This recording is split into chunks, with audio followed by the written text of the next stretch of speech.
Chapter 5. The Biddle apartment was composed of the first two floors of the old brownstone. For all of their lives, Shoebag's family had lived on the bottom floor, where the kitchen, dining room, and Mrs. Biddle's studio was.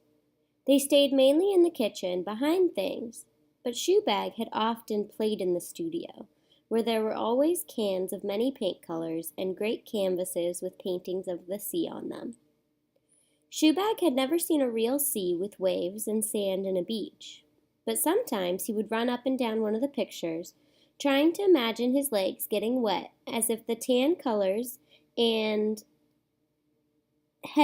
as if they left the tan colors and headed for the gray-green of the ocean, trying to feel the wind as he scampered higher into the blue, resting, out of breath, on one of the white clouds.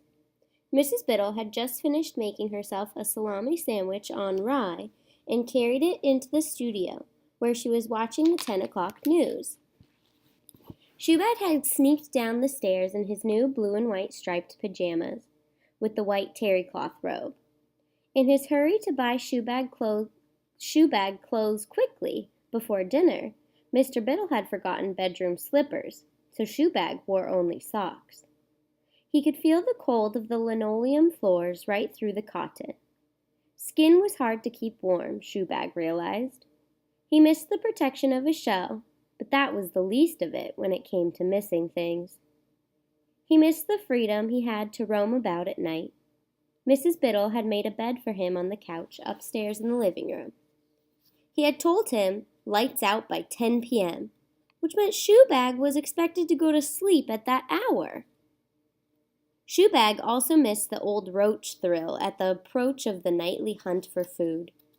He knew that in the back of the stove, under the refrigerator, behind the cupboard, and down near the dishwasher, all his family was gathered with their antennae alert, waiting for the house to settle down, their hopes rising as they speculated over what would be waiting for them, starting with the goodies usually found in the kitchen.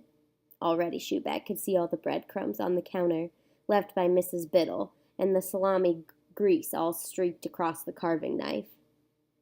Most of all, though, Shoebag missed drain board.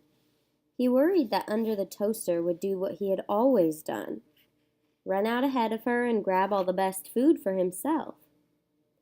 Shoebag had been faster than his father, and his eyesight had been better, so that when he was still one of the family, he jumped on choice morsels and saved them for his mother. Under the Toaster claimed that the father cockroach came first, because after all he had to shoulder all the responsibility for the family. It was he who had to keep track of when the Zap Man came, and it was he who had to decide if they should take a chance and move to a new place when a person packed up anything to be sent somewhere. Never mind that Under the Toaster probably could not bring himself to leave Boston, or even this brownstone on Beacon Hill, because Shoebag's father, at heart, was very sentimental about both places. Under the Toaster was also supposed to be on the lookout for the water bugs, the black jumping spider, and the ones in webs, the Persian cat from the 3rd floor who had got loose, and other enemies. Still, it was Drain Board who excelled at sensing danger. It was her voice most often calling out, "Get your Circe moving, trouble is coming." As much as Shoebag honored Under the Toaster, he was his father, and after all, he sometimes felt his mother was taken advantage of.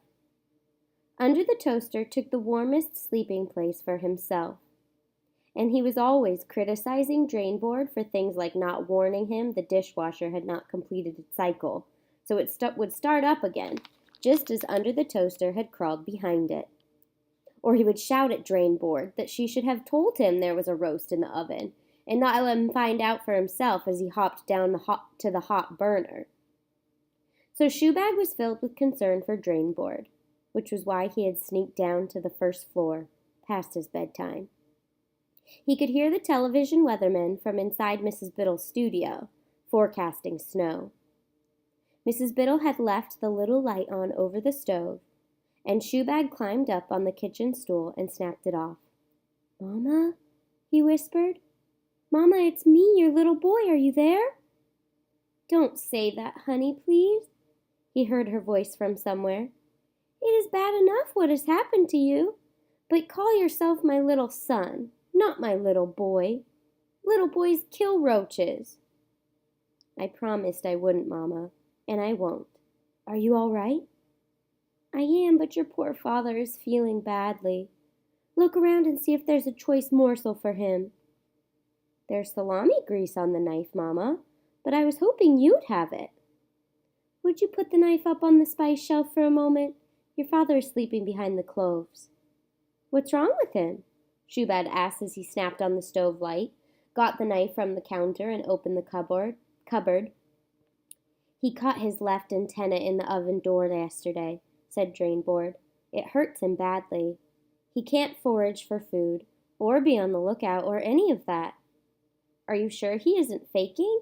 He's done that before, so you end up doing all the work. Shut that door until you turn off the light. Shoebag turned off the light and stood in the dark on the stool. He was still very much afraid of his father's bad temper. Shoebag had not changed that much. There's salami grease on the knife, dear, said Drainboard to Under the Toaster. Don't you think I can see that? Do you think I am blind? Mama, Shoebag said, there are rye crumbs out here, your favorite kind. Come out and get them. Thank heavens for Mrs. Biddle's gigantic appetite, said Drainboard. Rye bread crumbs go with salami, said Under the Toaster. Get me those rye bread crumbs. They're for Mama, Shoebag said. Let Daddy have them, said Drainboard. I'll come out later and look around for something. You should share them, there's plenty, said Shoebag. I need them all, said Under the Toaster. I have an injured antenna, and I need to build up my strength. Get them for Daddy, dear. Make sure his door is shut. Turn on the light, gather them up, turn the light off, open the door, and put them beside the knife. Shoebag did all that, saying, What about you, Mama? Don't be such a mama's roach, snapped Under the Toaster. I thought you were a person now. She's still my mother, Shoebag said. And I'm still your father, said Under the Toaster. Show some respect. I eat first and best. I deserve special attention, too, now that I have my injured antenna. Get this knife away, or someone will come along and suspect I'm behind the cloves. Yes, sir, said Shoebag, and he did as he was told. Don't worry about me, Shoebag, said his mother. I'm not hungry now. I'll eat later. That was what she always said. These rye bread crumbs are too fresh, said Under the Toaster. I like 'em a little crusty. Then let Mama have them. I just ate the last one, said Under the Toaster with his mouth full. Now see if you can find me something sweet for dessert. Is everything all right, my son? Drainboard asked. Find me some cake, said Under the Toaster. I feel like cake. Are you happy, son? Said Drainboard. Let him find some cake before you start all that questioning, Under the Toaster said. Don't you care about how our little son is doing? She asked him.